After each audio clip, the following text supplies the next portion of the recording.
안녕하십니까. 윤석평 변호사입니다.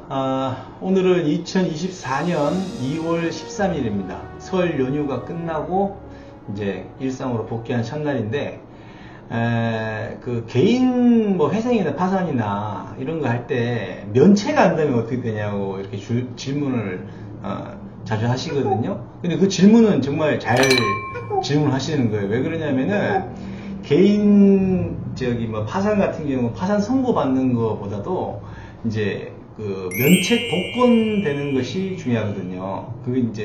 그거는 이제 한 10개월 후나 1년 후쯤 또는 법원마다 1년 뭐 6개월 이렇게 걸려서 면책 복권 결정을 이제 하게 되는데, 그래야지만 이제 개인 파산 뭐 개인에서 신청한 채무자가 그 남는 이제 잔존하는 채무에 대해서 변제할 책임을 이제 면제받는 거거든요. 그리고 복권이 되어야 파산자 상태에서 이제 일반 신용거래를 가능한 상태로 돌아오는 것이기 때문에 면책 복권 결정 받는 게 중요합니다. 그래서 면책 받을 수 있냐 없냐 이거 여쭤보시는 거는 질문을 좀 잘 하시는 거예요. 근데 그 개인 파산 같은 경우는 면책 허가를 어떻게 하냐면, 일단은 조문이 불허가 사유를 이제 한 6가지를 정해놨어요. 그거에 해당하지 않으면은 면책해줘라 라고 되어 있습니다.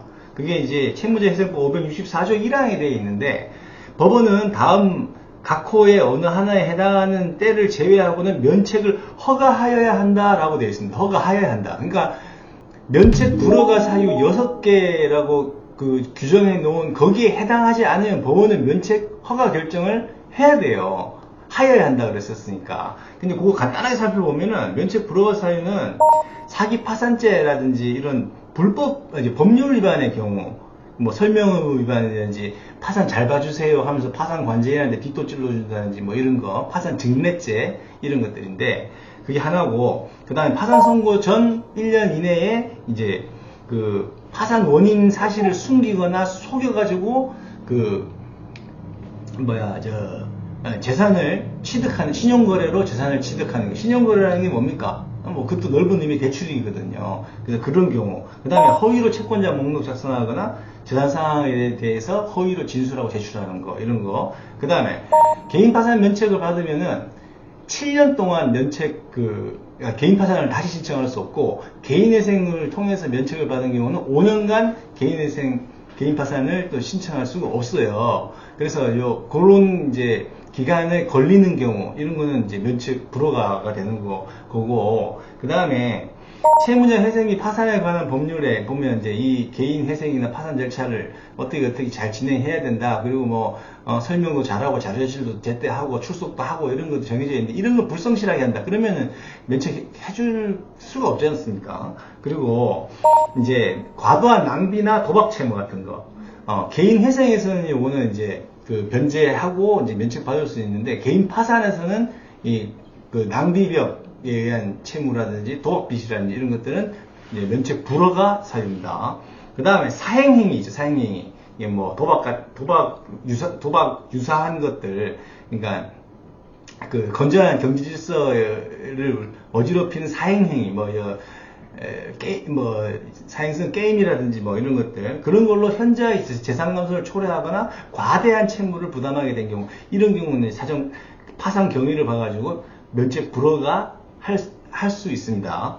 자, 그런데 지금 이제 제가 이거 받은 거는 재량면책이라고 하는 건데, 재량면책은 채무자회생법 564조 1항 단서에 있습니다. 단서에 뭐 판결문 제가 그대로 읽어드릴게요. 이 사건 기록, 이 법원의 채무자에 대한 신문 결과에 의하면 채무자에게 채무자 회생 및 파산에 관한 법률 564조 1항에서 정한 면책 불허가 사유에 해당하는 사실이 인정되나, 아까 얘기했던 6가지 사유에 인정돼가지고 면책 불허가 해야 되는데, 파산 경위라든지 그 기타 사정을 고려해보니까 상당하다고 인정되므로 채무자 회생 및 파산에 관한 법률 제 564조 2항에 의하여 면책을 허가하기로 한다라고 적혀 있습니다.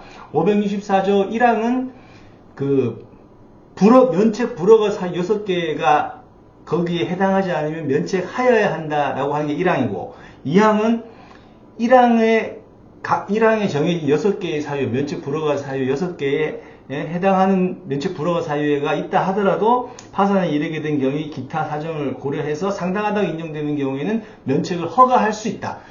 허가하여야 한다. 허가해서는 안 된다. 이게 아니고 허가할 수 있다라고 되어 있지.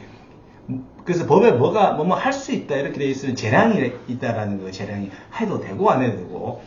그래서 이 지금 제가 방금 읽어드린 판결문은 재량 면책을 받은 겁니다. 재량 면책을. 면책 결정의 효력은 즉시 항고 기간이 있거든요. 즉시 항고 기간 2주간이 있는데 그 2주가 지나고 나면은 이제 면책 결정이 확정이 돼가지고 채무 변제를 해야 될 책임을 면제를 해줍니다. 채무 자체가 소멸되는 건 아니고 갚아야 될 책임을 면제해줍니다. 면책이라고 하는 게 책임을 면하는 것이거든요. 면제, 채무를 면하게 해주는 겁니다. 그래서 그거는 이제 뭐 구분하시면 되는데 뭐 구분 못 하셔도 상관없어요. 변호사가 있을 거니까. 근데 요런 재량 면책을 받으려 그러면 지금 그 면책 불허가 사유가 있다라는 거거든요. 법원이 봤을 때 이거 도박했어, 불법행위했어, 뭐 이런 것 때문에 있다라는 건데 그럼에도 불구하고 해주겠다고 하는 거니까 변호사 사무실하고 잘 의논을 하셔가지고 재량 면책 사유가 있습니다라고 의견서도 내고 해야 돼요. 그렇게 하시면 되고. 그 다음에 면책 결정이 나더라도 변제 책임이 면제가 되지 않는 채권들이 있습니다. 이거를 비면책 채권이라고 합니다. 비면책 채권은 뭐 제가 여러 차례 다른 영상에도 설명을 드렸는데 이제 세금 관련이라든지 그러니까 세금과 비슷한 벌금 과료 뭐 이런 것들이라든지 그 다음에 불법행위에 의한 손해배상 채권들 이런 거 해주면 완전히 불법행위를 인정하는 꼴이 되잖아요. 이런 것들 면책해준다 그러면 사람 때려가지고 손해를 2천만 원 일으켰는데 그 면책해준다 그러면 때리는 행위를 인정해주는 거잖아요. 이런 불법행위에 의한 손해배상 채권 이런 것들은 면책이 안 됩니다. 그 다음에 그 개인파산 신청한 신청 채무자가 이제 그 사장님일 때 개인 사업자일 때 근로자를 쓰잖아요. 그럼 근로자의 임금 퇴직금 이런 것들 이런 면책이 안 됩니다. 왜냐하면 근로자들 생계하고 관련이 있기 때문에 정책적으로 이제 근로자들의 임금 퇴직금 이런 것들은 면책이 안 되도록 되어 있고 갚아야 되는 것으로 되어 있습니다. 그리고 채무자가 악의로 채권자 목록에 채권을 기재하지 않으면 그 채권자 그거에는 이제 면책 효력이 미치지도 않을 뿐더러 채권자의 권리를 파산 절차에 참가해서 뭐 이렇게 할 수 있는 권리 행사의 기회를 보장을 못 해주는 거잖아요. 그래서 그런 것들은 비면책이 돼버리니까 채권자를 개인 회생이나 개인 파산에서 누락시키지 않는 것이 굉장히 중요합니다. 자, 그래서 이 개인 그 파산 뭐 회생에서의 면책의 효력은 제3자에게는 미치지 않습니다. 제3자에게는. 그러니까 제3자란 보증인, 물상 보증인, 담보를 제공한 사람들, 이런 사람들한테는 미치지가 않아요. 그 사람들한테는 개인회생 파산 신청자는 책임이 면책이 되지만은 보증을 제공한 사람, 연대보증, 물건을 담보로 제공한 사람, 물상보증 이런 사람들은 자기들 그 계약의 내용에 따라서 이제 채권자들이 강제 집행을 할 수가 있습니다. 그리고 또 비면책 채권 하나 있는데 양육비나 부양료 이런 것들은 이제 그 양육자들, 그다음에 부양자들 이런 사람들은 생계에 걸려 있는 거잖아요. 그래서 그런 것들을 면책해 줬다가는 이제 피부양자나 피양육자가 이제 어린애가 이제 뭐 이렇게 살 돈이 이제 지급을 안 준다 그러면 이거는 뭐 생계나 이런 게 유지가 안 되기 때문에 그렇게 해서 그런 것들은 비면책 채권으로 했습니다. 면책 허가 결정을 하더라도 요런 채권들은 갚아라 이렇게 하는 겁니다.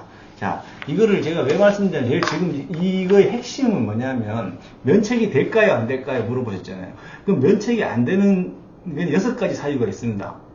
근데 그거에 해당하더라도 재량면책이라는 게 있기 때문에 재량면책의 사유가 된다 그러면 의견서 쓰고 구체적으로 파산 경위하고 여러 가지 종합적인 사정을 다 이제 정리를 해가 다시 좀 해주면은 판사가 이제 그걸 판단해가지고 면책 불허가 사유의 규정에는 해당하지만 내가 여러 가지 사정 봤을 때 상당하다 면책해 주는 것이 그게 바로 재량면책이거든요. 재량면책 심심치 않게나 많이 나와요. 그래서 그런 걸 잘 알아둬야 되고 면책이 되더라도 갚아야 될 채무가 있다라는 거. 그거는 꼭 기억을 해 두셔야 됩니다. 그래서 면책을 받을 수 있나요? 없나요? 요거는 정말 질문을 잘 하시는 거예요. 파산 선고는 거의 다 나기 때문에 면책되느냐 안 되느냐, 면책되더라도 갚아야 될 책임이 있는 채권, 비면책 채권이 있느냐 없느냐, 이런 것들을 사전에 변호사한테 설명을 듣고 이걸 이제 진행을 하셔야 됩니다. 그래서 면책 불허가 사유에 해당하더라도 면책을 받을 수 있는 재량면책이라는 게 있으니까 이걸 적극적으로 활용하자. 그래서 여기까지 말씀을 드리겠습니다. 시청해주셔서 감사합니다.